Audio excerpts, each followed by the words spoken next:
আজকে জাতীয় নাগরিক পার্টি এনসিপির প্রথম কর্মসূচি হিসেবে আমরা জাতীয় স্মৃতিসৌধে আমাদের স্বাধীনতা সংগ্রামের বীর শহীদদের শ্রদ্ধাঞ্জলি দিতে এসেছি।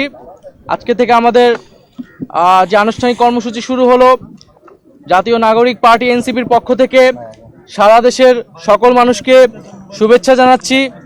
আমাদের এই ভূখণ্ডের জনপদের মানুষের যে লড়াইয়ের ইতিহাস রয়েছে, 1947 সালের আজাদির লড়াই থেকে শুরু করে 1971 সালের মহান স্বাধীনতা সংগ্রাম এবং 2024 সালের ছাত্র জনতার গণ অভ্যুত্থান, এই সকল লড়াইয়ের আকাঙ্ক্ষাকে ধারণ করেই আমরা নতুন বাংলাদেশ বিনির্মাণ করব এবং সেই লক্ষ্যে এনসিপি কাজ করে যাচ্ছে। এবং আমরা বলেছি যে 1971 সালের মুক্তিযুদ্ধের মধ্য দিয়ে আমরা একটি স্বাধীন রাষ্ট্র পেলেও আমাদের যে সার্বভৌমত্ব, সেই সার্বভৌমত্ব বারবার হুমকির মুখে পড়েছে। আমাদের যে গণতান্ত্রিক প্রতিষ্ঠানসমূহ বারবার ভেঙে পড়েছে। আমরা একটি গণতান্ত্রিক সংবিধান গড়ে তুলতে পারিনি।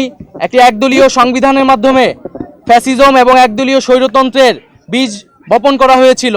ফলে আমরা বলেছি যে একটি নতুন প্রজাতন্ত্র আমাদের গড়তে হবে এবং তার জন্য একটি নতুন সংবিধান এবং গণপরিষদ নির্বাচনের প্রয়োজন।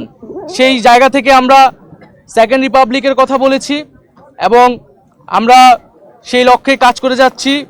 এবং জাতীয় নাগরিক পার্টি এই মুহূর্তে তার প্রথম লক্ষ্য হচ্ছে তার সাংগঠনিকভাবে কার্যক্রম বিস্তৃত করা, তৃণমূলে সাংগঠনিক কার্যক্রম বিস্তৃত করা এবং নিবন্ধন নিতে যেই ধরনের শর্তাবলী পূরণ করতে হয় সেই শর্তাবলী পূরণ করার দ্রুত সময়ের মধ্যে পূরণ করে আমরা নিবন্ধন কার্যক্রম আগাবো।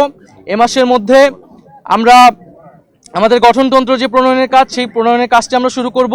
গণতান্ত্রিক প্রক্রিয়াকে বারবার দীর্ঘায়িত করা হয়েছে, আমাদের এবার যাতে আর দীর্ঘায়িত না হয়, 24-এর গণ অভ্যুত্থান যাতে ব্যর্থ না হয়, পুরনো সংবিধান এবং পুরনো শাসন কাঠামো রেখে একটি নতুন বাংলাদেশ বিনির্মাণ সম্ভব নয়।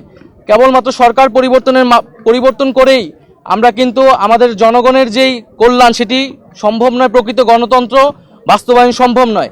সেজন্য আমরা বলছি যে আমরা যেহেতু এই 24 সালে গণ অভ্যুত্থান হয়েছে, ছাত্র জনতা রক্ত দিয়েছে, আমরা কেবল সরকার পরিবর্তন নয় বরং শাসন কাঠামো সহ পুরো সাংবিধানিক পরিবর্তন করে নতুন একটি বাংলাদেশের যাত্রা শুরু করতে চাই, যেখানে প্রকৃত গণতন্ত্র, ইনসাফ এবং সাম্য নিশ্চিত করা সম্ভব হবে। আমরা জুলাই গণ অভ্যুত্থানে সংগঠিত যে গণহত্যা, সে গণহত্যার বিচার দ্রুত সময়ের মধ্যে কার্যকর দেখতে চাই এবং বিচারিক প্রক্রিয়ার মাধ্যমে আওয়ামী লীগের রাজনৈতিক ফয়সালা এই বাংলার মাটিতে করতে হবে।